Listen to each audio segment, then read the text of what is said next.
ভাই আমরা হচ্ছে অ্যান্ড্রয়েড প্লেয়ার ভাই, আমরা আইফোন প্লেয়ারদের মতো ভাই ড্র্যাগ করলে হেডশট লাগে না, কারণ ভাই অ্যান্ড্রয়েডে ড্র্যাগ করতে করতে ভাই আকাশ পরিমাণ কষ্ট। এখন অনেক আইফোন ইউজাররা বলবে ভাই হ্যাঁ তুই পারলে একটা আইফোন কিনা দেখেন, আইফোন প্লেয়ারদের নিয়ে খোঁচা দিতেছিস কেন? তো ভাই যারা লিগেল আইফোন ইউজ করে না তারা নিজ থেকেই বলবে হ্যাঁ ভাই আমরা যখন আইফোনে গেম প্লে করি আমরা খুব ভালো পারফরমেন্স পাই, কিন্তু ভাই অ্যান্ড্রয়েড প্লেয়ার তারা পায় না। কারণ ভাই আইফোনে যারা গেম প্লে করে তারা ভালো কোয়ালিটি পায়, ভালো পারফরমেন্স পায়, ভালো একুরেসি করতে পারে, কিন্তু ভাই একটা লো ডিভাইস অ্যান্ড্রয়েড প্লেয়ার কখনো পারে না। হ্যাঁ অ্যান্ড্রয়েডে ভালো ভালো ডিভাইস আছে, ভালো ভালো গেমিং ডিভাইসও আছে, ওগুলো তো করতে পারে, কিন্তু ভাই আইফোন হচ্ছে আলাদা।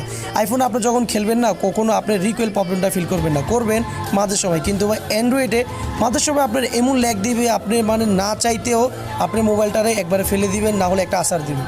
তো ভাই এই জিতটা সবারই হয়। অ্যান্ড্রয়েড প্লেয়ার ভাই মানে লিজেন্ড ভাই, আমি সবসময় মেনে নিই ভাই। আমি অ্যান্ড্রয়েডে খেলতেছি এমন না, আমিও আইফোনে খেলছি, আমি জানি আইফোনে কীরকম পারফরমেন্স করা যায়। তো আপনারা তারাই কমেন্ট করবেন যারা লিগেল লো ডিভাইস প্লেয়ার, তাদেরকে মন থেকে আমি সবসময় রেসপেক্ট জানাই। কারণ ভাই বিশ্বাস করেন ভাই, আপনি একটা লো ডিভাইসে খেলে দেখেন তখন বুঝতে পারবেন। ভাই আমি বুঝতাম না, যখন ভাই আমার মোবাইলে প্রবলেম হয়েছে না তখন থেকে বুঝতে পারছি ভাই লো ডিভাইস প্লেয়ার তারা কীভাবে খেলতো, ভাই কীভাবে গেমটা খেলে। আমি তো আগে বুঝতাম না, এখনই না বুঝতেছি।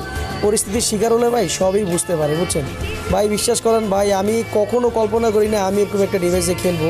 মানে ভাই এত প্রবলেম দেয় যেগুলো মুখের ভাষা নাই। তো ভাই যারা মানে সত্যিকারের ভাই সবসময় এই লো ডিভাইস দিয়ে গেম খেলেন না, তাদের ভাই মন থেকে রেসপেক্ট জানাই। সত্যি ভাই আপনারা ভালোবাসায় নেবেন আর এই ভাইটাকে সাপোর্ট করবেন, আমি আপনাদের পাশে অলওয়েজ আছি ভাই। পরিস্থিতির শিকার না হলে বুঝতামই না ভাই লো ডিভাইসে খেলা এতই কঠিন।